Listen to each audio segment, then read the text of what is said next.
ಸ್ನೇಹಿತರೆ ನಮಸ್ಕಾರ. ಇತ್ತೀಚಿನ ದಿನಮಾನಗಳಲ್ಲಿ ವಿಧಾನಸಭಾ ಚುನಾವಣೆಗಳಲ್ಲಿ ಬಹುಮತವನ್ನು ಗಳಿಸಿಕೊಳ್ಳಲು ರಾಜಕೀಯ ಪಕ್ಷಗಳು ಕಂಡುಕೊಂಡ ವಿಶೇಷ ಮಾರ್ಗ ಅಂದರೆ ಗ್ಯಾರಂಟಿಗಳನ್ನು ಘೋಷಣೆ ಮಾಡೋದು.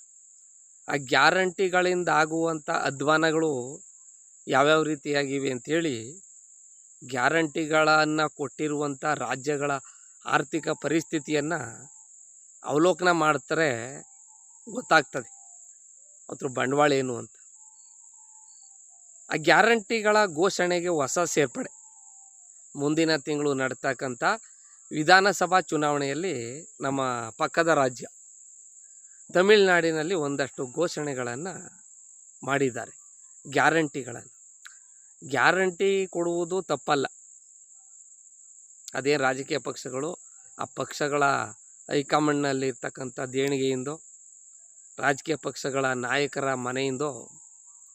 ಮನೆಯಿಂದ ತರ್ತಕ್ಕಂಥ ಹಣದಿಂದಲೂ ಕೊಡುವಂಥ ಗ್ಯಾರಂಟಿಗಳಲ್ಲ. ಆ ರಾಜ್ಯದ ಜನರ ತೆರಿಗೆ ಹಣದಿಂದ ಕೊಡ್ತಕ್ಕಂಥ ಗ್ಯಾರಂಟಿಗಳು. ಆ ಗ್ಯಾರಂಟಿಗಳು ಬರೀ 5 ವರ್ಷಕ್ಕಿರಬಾರ್ದು, 50 ವರ್ಷಗಳಿಗೆ ಆ ರಾಜ್ಯದ ಜನರ ಬದುಕನ್ನು ಬದಲಾಯಿಸಲು ಅನುಕೂಲವಾಗುವಂಥ ಗ್ಯಾರಂಟಿಗಳನ್ನು ಕೊಡಬೇಕು. ಯಾವುವು ಆ ಗ್ಯಾರಂಟಿ? ಶಿಕ್ಷಣದ ಗ್ಯಾರಂಟಿ, ಆರೋಗ್ಯದ ಗ್ಯಾರಂಟಿ, ವಸತಿಯ ಗ್ಯಾರಂಟಿ, ಉದ್ಯೋಗದ ಗ್ಯಾರಂಟಿ, ನೀರಾವರಿಯ ಗ್ಯಾರಂಟಿ, ಜೊತೆಗೆ ರೈತ ನೆಮ್ಮದಿಯ ಬದುಕನ್ನು ಸಾಗಿಸಲಿಕ್ಕೆ ಅನುಕೂಲವಾಗುವಂಥ ಗ್ಯಾರಂಟಿಗಳು ಕೊಡಬೇಕು. ಯಾಕೆ ಆ ಗ್ಯಾರಂಟಿಗಳಿಗೆ ಮಹತ್ವ ನೀಡಲ್ಲ ಅಂದರೆ, ಬಹುತೇಕ ಖಾಸಗಿ ಶಾಲೆಗಳು, ಖಾಸಗಿ ಆಸ್ಪತ್ರೆಗಳು ರಾಜಕಾರಣಿಗಳು ಅವರ ಸಂಬಂಧಿಕರವೇ ಆಗಿರ್ತದೆ. ಖಾಸಗಿ ಶಾಲೆಗಳಲ್ಲಿ ಸಿಗ್ತಕ್ಕಂಥ ಗುಣಮಟ್ಟದ ಶಿಕ್ಷಣ, ಖಾಸಗಿ ಆಸ್ಪತ್ರೆಗಳಲ್ಲಿ ಸಿಗ್ತಾ ಇರತಕ್ಕಂಥ ಆರೋಗ್ಯ ಸೇವೆ ಸರ್ಕಾರಿ ಆಸ್ಪತ್ರೆಗಳಲ್ಲಿ, ಸರ್ಕಾರಿ ಶಾಲೆಗಳಲ್ಲಿ ಸಿಕ್ಬಿಟ್ರೆ ಖಾಸಗಿ ಆಸ್ಪತ್ರೆಗಳು ಶಾಲೆಗಳನ್ನು ಬಾಕ್ಲಾಕೊಂಡು ಹೋಗ್ಬೇಕಾಗ್ತದೆ. ರಾಜಕಾರಣಿಗಳು ಅವರ ಸಂಬಂಧಿಕರು ಹಗಲು ದರೋಡೆ ಮಾಡೋದಕ್ಕೆ ಸಾಧ್ಯವಾಗುತ್ತಿಲ್ಲ. ಉದಾಹರಣೆಗೆ ಇವತ್ತು ಒಂದು LKG UKG ಮಕ್ಕಳನ್ನು ಸೇರಿಸ್ಬೇಕಾದ್ರೆ ಹಳ್ಳಿಗಾಡಿನಲ್ಲಿ 50,000 ಆಯ್ತದೆ. ಇಬ್ಬರು ಮಕ್ಕಳು ಓದ್ತಾ ಇದ್ದರೆ 1 ಲಕ್ಷ ಆಯಿತು. ಅವರನ್ನು ನಾವು 20 ವರ್ಷದ ತನಕ ಓದಿಸ್ಬೇಕಾದ್ರೆ ಒಬ್ಬೊಬ್ರಿಗೆ 25 ಲಕ್ಷ ಖರ್ಚು ಬೀಳ್ತದೆ. ಆ ಖಾಸಗಿ ಶಾಲೆಗಳಲ್ಲಿರ್ತಕ್ಕಂಥ ಸವಲತ್ತುಗಳನ್ನು ಸರ್ಕಾರಿ ಶಾಲೆಯಲ್ಲಿ ಕೊಡಿ. ಈಗ ನೆರೆಯ ತಮಿಳುನಾಡಲ್ಲಿ ಕೊಟ್ಟವ್ರೆ. ಶಿಕ್ಷಣಕ್ಕೆ ಪಡೆದಂಥ ಸಾಲವನ್ನು ಮನ್ನಾ ಮಾಡ್ತೀವಿ. ನೀವು ಸಾಲ ಮನ್ನಾ ಮಾಡೋದು ಬೇಡಿ, ಖಾಸಗಿ ಶಾಲೆಗಳಲ್ಲಿರುವಂಥ ಪ್ರಯೋಗಾಲಯಗಳು, ಪೀಠೋಪಕರಣಗಳು, ಶಿಕ್ಷಣ, ಗುಣಮಟ್ಟದ ಶಿಕ್ಷಣವನ್ನು ಸರ್ಕಾರಿ ಶಾಲೆಗಳಲ್ಲಿ ಕೊಡಿ. ಅವ್ರು ಸಾಲ ಮಾಡಿ ಯಾಕೆ ಓದ್ತಾರೆ? ಯಾವುದೋ ಖಾಸಗಿ ಆಸ್ಪತ್ರೆಗೆ ಹೋಗ್ತೀವಿ ಸುಮ್ಮನೆ ಮೈಕೈ ನೋವು, ಜ್ವರ, ತಲೆನೋವು ಅಂದರೆ ಅವರೊಂದು ಎಕ್ಸ್ರೇ ECG ಮಾಡಿಸಿ, ಒಂದು ಬ್ಲಡ್ ಚೆಕಪ್ ಮಾಡಿಸಿ, ಯೂರಿನ್ ಚೆಕಪ್ ಮಾಡಿಸಿ, ಒಂದು ECG ಮಾಡಿಸಿ, ಒಂದು ಎಕೋ ಮಾಡಿಸಿ ಅಂಥೇಳಿ ಸುಮ್ಮನೆ ಹೋದ್ರು ಒಂದು 2-3 ಸಾವಿರ ರೂಪಾಯಿ ಕಿತ್ತಾಕ್ಬಿಡ್ತಾರೆ. ಅದ್ರ ಬದಲಾಗಿ ಒಂದೊಂದು ಗ್ರಾಮ ಪಂಚಾಯತಿಲಿ ಒಂದು ಪ್ರಾಥಮಿಕ ಆರೋಗ್ಯ ಕೇಂದ್ರವನ್ನು, ತಾಲೂಕುಗಳಲ್ಲಿ ಒಂದು ಸುಸಜ್ಜಿತ ಆಸ್ಪತ್ರೆಯನ್ನು, ಜಿಲ್ಲಾ ಕೇಂದ್ರಗಳಲ್ಲಿ ಒಂದು ಒಳ್ಳೆಯ ಗುಣಮಟ್ಟದ ತಂತ್ರಜ್ಞಾನವಿರುವಂಥ ಹೈಟೆಕ್ ಆಸ್ಪತ್ರೆಗಳನ್ನು ಸ್ಥಾಪನೆ ಮಾಡಿ, ಇವು ಬಹುಶಃ 50 ವರ್ಷಗಳ ಕಾಲ ಆ ರಾಜ್ಯದ ಜನರನ್ನು, ಅವ್ರ ಮಕ್ಕಳುಗಳನ್ನು ಸುಖವಾಗಿಡುತ್ತೆ. ಇಂಥ ಗ್ಯಾರಂಟಿಗಳವೆಲ್ಲ ಈ ಚೀಪ್ ಗ್ಯಾರಂಟಿಗಳು. ಫ್ರಿಜ್ ಕೊಡ್ತೀವಿ, ನಗರ ಪ್ರದೇಶದಲ್ಲಿ ಪುರುಷ ಪ್ರಯಾಣಿಕರಿಗೂ ಬಿಟ್ಟು ಪ್ರಯಾಣ ಕೊಡ್ತೀವಿ, ವರ್ಷಕ್ಕೆ 3 ಸಿಲಿಂಡ್ರು ಕೊಡ್ತೀವಿ, 2,000 ರೂಪಾಯಿ ಕೊಡ್ತೀವಿ ಮಹಿಳೆಯರಿಗೆ ಜೀವನ ಕಟ್ಟಿಕೊಳ್ಳೋದಕ್ಕೆ. ಬೆಲೆಗಳು ಏರಿಕೆಯಾಗಿದ್ದಾಗ ಇವೆಲ್ಲ ಜನರನ್ನು ಸ್ವಾವಲಂಬಿಗಳಾಗುವುದರ ಬದಲು ಮತ್ತೆ 1947ರ ಹಿಂದಿನ ಸ್ಥಿತಿಗೆ, ಅಂದರೆ ಗುಲಾಮಗಿರಿಯ ಸ್ಥಿತಿಗೆ ರಾಜ್ಯದ ಜನರನ್ನು ತೆಗೆದುಕೊಂಡು ಹೋಗ್ತವೆ.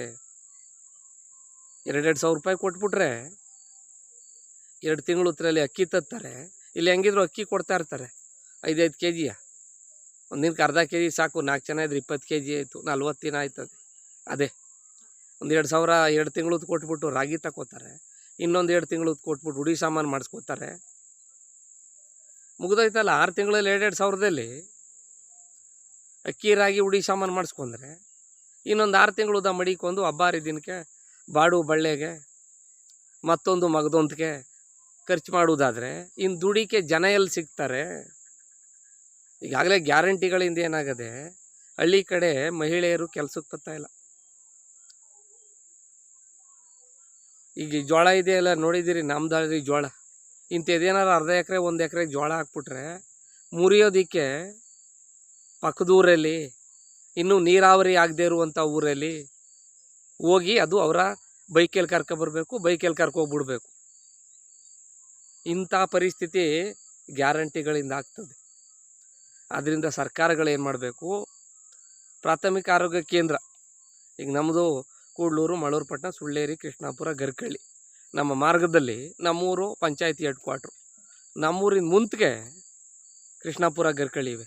ನಮ್ಮೂರಲ್ಲಿ ಒಂದು ಪ್ರಾಥಮಿಕ ಆರೋಗ್ಯ ಕೇಂದ್ರವನ್ನು ತೆಗಿಲಿ ಸರ್ಕಾರ. ಇನ್ನು ಕೂಡ್ಲೂರು ಪಂಚಾಯತಿ ಇದೆ, ಮಳೂರುಪಟ್ಟಣದಲ್ಲಿ ಪಂಚಾಯತಿ ಇದೆ. ಅದ್ರ ಬಿಟ್ಟೆ ನೆಕ್ಸ್ಟು ಚಿಕ್ಕಮಗಳೂರು, ಚನ್ನಪಟ್ಟಣ ಟೌನಿಗೆ ಸೇರ್ಕೋತದೆ. ಆ ಕೂಡ್ಲೂರು ಮಳೂರುಪಟ್ಟಣದಲ್ಲಿ ಬೇಡ, ಪಂಚಾಯತಿಗೊಂದು ಬೇಡ, ಆ ಮಾರ್ಗದಲ್ಲಿ ಒಂದು. ಈಗ ಉದಾಹರಣೆಗೆ ಇಲ್ಲಿ ನಮ್ಮ ವಂಗನೂರು ಆದಮೇಲೆ ಮೊಗಳಿ, ಅಕ್ಕೂರು ಹೊಸಳ್ಳಿ, ಅಕ್ಕೂರು, ಮೋಳೆ, ಸೋಗಾಲ್ಪಾಳ್ಯ, ಆರೋಕೊಪ್ಪ, ನುಣ್ಣೂರು, ನೇರ್ಲೂರು, ಇಗ್ಲೂರಲ್ಲಿ ಪ್ರಾಥಮಿಕ ಆರೋಗ್ಯ ಕೇಂದ್ರ ಇದೆ. ಅಕ್ಕೂರು ಹೊಸಳ್ಳಿಲಿದೆ, ಮೊಗಳ್ಳಿಲಿದೆ, ವಂಗನೂರಲ್ಲಿದೆ.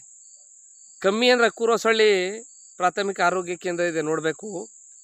ಈ ಹಿಂದಿನ ಮೈತ್ರಿ ಸರ್ಕಾರದ ಅವಧಿಯಲ್ಲಿ ಅಲ್ಲಿ ಒಂದು ಕಟ್ಟಡ ಆಗದೆ 30 ಕೋಟಿ ರೂಪಾಯಿಗಳಲ್ಲಿ ಪ್ರಾಥಮಿಕ ಆರೋಗ್ಯ ಕೇಂದ್ರವನ್ನು ಕಟ್ಟವ್ರೆ.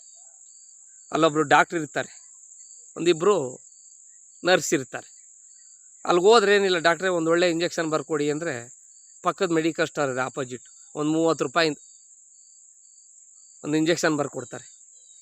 ಅಲ್ಲೋಗಿ ಡಾಕ್ಟ್ರಿಗೆ ಒಂದು 20 ರೂಪಾಯಿ ಖುಷಿಗೆ, ಲಂಚ ಅಂತಲ್ಲ, ಚುಚ್ಚೂರ್ಗೆ ಒಂದು 10 ರೂಪಾಯಿ ಕೊಟ್ಬಿಟ್ರೆ 50 ರೂಪಾಯಲ್ಲಿ ಮುಗ್ದೋಯ್ತು. ಒಂದು 7-8 ಮಾತ್ರೆ ಕೊಡ್ತಾರೆ, ಮುಗಿಸ್ಕೊಬಂದ್ಬಿಡ್ತಾರೆ.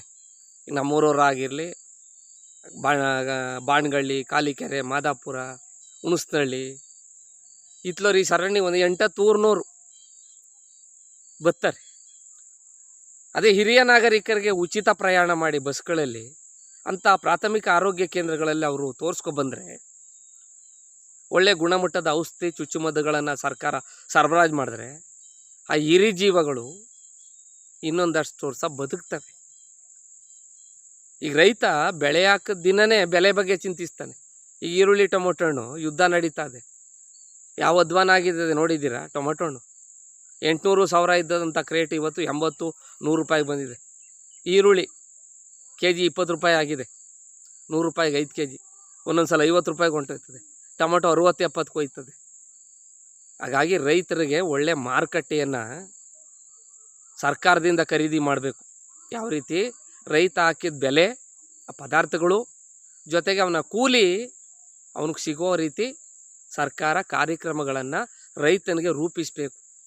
ನೀರಾವರಿ 106 TMC ಸಮುದ್ರಕ್ಕೆ ಹರಿದೋಗ್ತಾ ಇದೆ. ಬೇಸಿಗೆ ಬತ್ತು ಅಂದರೆ ಟ್ಯಾಂಕರ್ಗಳಲ್ಲಿ 200 ರೂಪಾಯಿ ಟ್ಯಾಂಕರ್ಗೆ 1500-2000 ರೂಪಾಯಿ ಕೊಟ್ಬಿಟ್ಟು ನಗರ ಪ್ರದೇಶದಲ್ಲಿ ನೀರು ಹೊಡ್ಸ್ಕೋತಾರೆ. ಬಾಡಿಗೆಗೆ ಮನೆ ಕಟ್ಟಿರೋರು ಆ ನೀರ ಮನೆಗಳು ಕೊಡಬೇಕಲ್ಲ.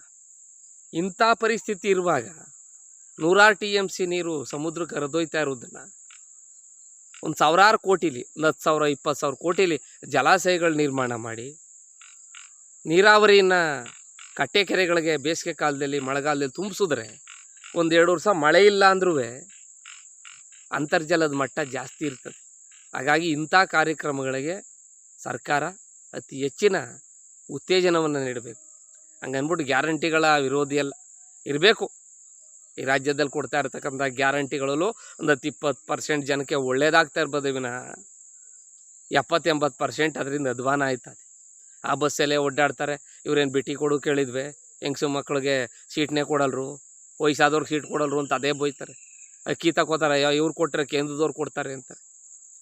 2,000 ರೂಪಾಯಿ ಒಂದು ತಿಂಗಳು ಹೆಚ್ಚು ಕಮ್ಮಿ ಆಗೋಕ್ಕಿಲ್ಲ, ಕೊಡಲೇ ಇಲ್ಲ, ಬರಲೇ ಇಲ್ಲ ಅಂತ.